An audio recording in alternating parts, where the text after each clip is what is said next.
Broadcasting in 196 countries, including Taiwan, and only able to speak one language, you're listening to BS Live Rocks on Max Inc. Radio.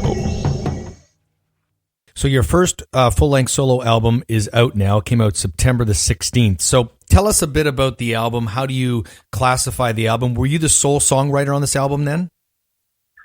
Oh, no, I co-wrote every single song. Well, is there any song I wrote by myself on that one? No, I don't think so. Yeah, I co-wrote every single song on there, but with different people.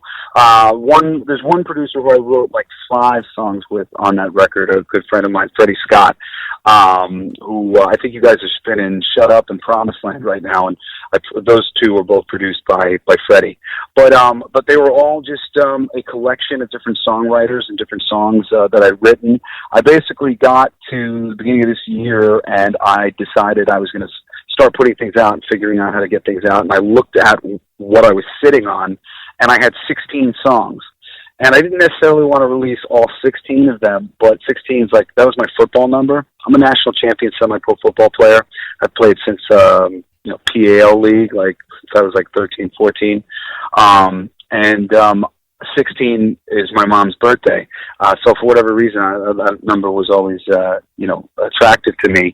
And I was like, I've got a couple songs that I could finish, and let me finish the 4 best songs that I'm sitting on. Shut Up was one of those. And when I finish those, I'll have 20, and then I'll count from the 20, and I'll pick the 16 best songs. So these were the 16 best songs out of 20 after, I had so many more songwriting sessions, and there are so many amazing songs just sitting in people, like little crappy demos, sitting in people's boxes. Songwriters and producers out here are so darn lazy. Most of them never friggin' finish anything. So, these are the things I was able to get done, and they're all a little different, but as I did them, they all come from my soul, and I started to see a really clear path to, put it together as an album that would be meaningful and that would say something about me as an artist. And, the biggest wall that I've come up against my whole life is people trying to tell me to simplify what I'm doing and, basically to follow others and find a little cookie cutter approach and all that stuff. And they were all wrong, fortunately. And this album proves it. My voice ties it all together. My soul ties it all together. My experience ties it all together. Not every song has to sound exactly the same. I wouldn't want them to. I don't like things that are extremely homogenized. That's not to say that in the future I might not, my albums will probably, have a little bit more of a uniform feel to them. But each song it has to be its own unique journey, or what's the point? I feel like the biggest problem with radio right now and rock and roll, especially in pop music, everything, is there is no unique journey anymore. The hit songs are so obvious because they are unique.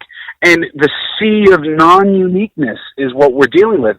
And as soon as you get something that's kind of unique, you bet your ass you're going to get about a dozen of those songs that are exactly like it, right on its heels, all at once. There's just a lot more to do with the art form. There's a lot more to say. I think people are smarter now, and we want more. I want to return to the 70s when music meant something and was fighting for something. And we've just got this superficial generation going on, and it's driven by these stupid musicians who are just completely self-serving. And I don't want to name names, but I will name one, and it's Kanye West, and he is the poster child for deplorable characters who we have thrust out into the limelight. Deplorable. He is just a piece of garbage, and he may write nice songs, but he is not as talented as he thinks he is, right? Especially not with that friggin' attitude and the way he treats other people. We need a whole generation of artists helping artists to rise up and change the face of music, because it's just being driven by superficiality. It's the same Fox News model that we've got going on. If it bleeds, it leads. I've got a musician for you. Were they shot 10 times? Okay, bring them in. Right. If that's what it takes to find your person. I've got this girl. Is her ass gigantic? No, but she's willing to get injections. Well, bring her in. Right. That is not that is not what we're looking for in music. But unfortunately, that is the business side of it, and that's how they think. And when they saw me, they thought Bon Jovi, and when I wasn't Bon Jovi, they were like, I don't know about that. So it's just, you have to really take charge of who you're going to be and what you want to do, or they're going to do it for you and make you into whatever they want you to be. You know, I'm sure you've gotten a lot of influence from a lot of people in your life, and your dad's probably one of them. But can you tell me, is there anything that you learned from your dad not to do? I mean, I'm sure he gave you advices on the to-dos. Is there anything that he kind of said to you, you know, whatever you do, don't do this? I got the most amazing advice from my dad. Well, and wasn't advice, but I saw advice in what he told me.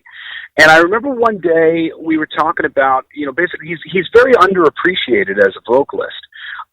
He's an incredible vocalist. And I mean, they built themselves up on Long Island, you know, as a cover band. And he was known for doing Zeppelin covers. Amazing Zeppelin covers. And to this day, he will sing Zeppelin, full voice, like, you know, just not warmed up, jump out on the stage as like a special guest, go out and sing rock and roll, or go out and sing Highway to Hell, or one of these songs.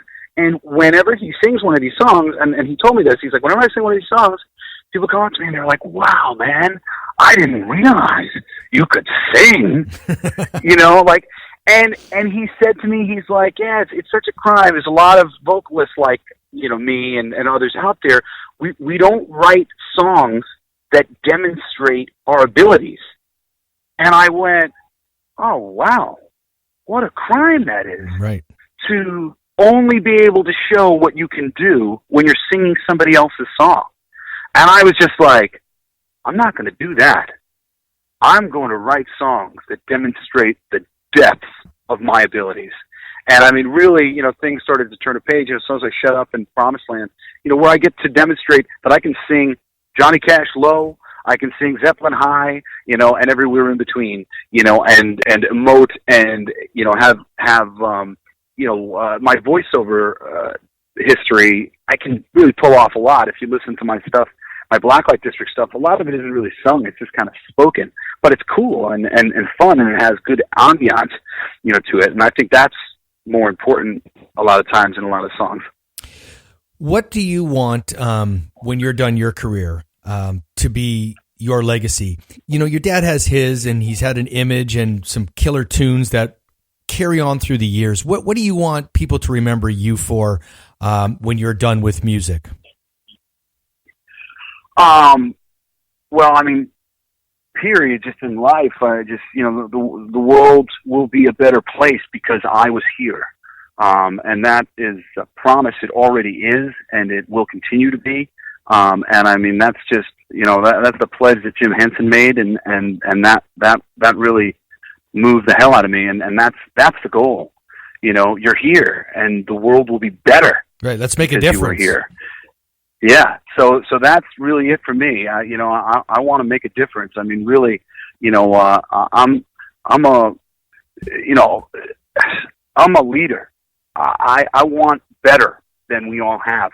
I think this planet sucks. I think all the politicians on it suck. I think every country sucks. I think they all lie to us. It all sucks.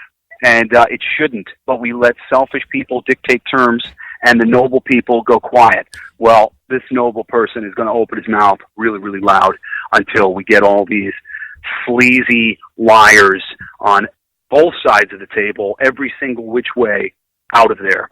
Until we have noble people with long beards talking about how to make the world a better place 24/7 and giving us all the technology that we've been waiting decade after decade for. You read popular science? I've been reading popular science for a long time, and I've seen advances in technology come, and then they should have been here by now. Right. They are literally running the planet into the ground, and it's ridiculous. So, you know, for me, I make music to call for the problems. This is a problem. We need to change this. And whether that's emotional stuff, things that we're dealing with in relationships, things that we're dealing with in, in our personal relationships, or what we are dealing with in this world. And Shut Up, which I think you guys have been playing, Shut Up is my battle cry for every single world leader. Shut your mouth about fixing the world and actually fix the world. I'm so tired of this. I cannot believe that we are still here. My children will not inherit a planet like this. You should have ran for president. You know that, eh?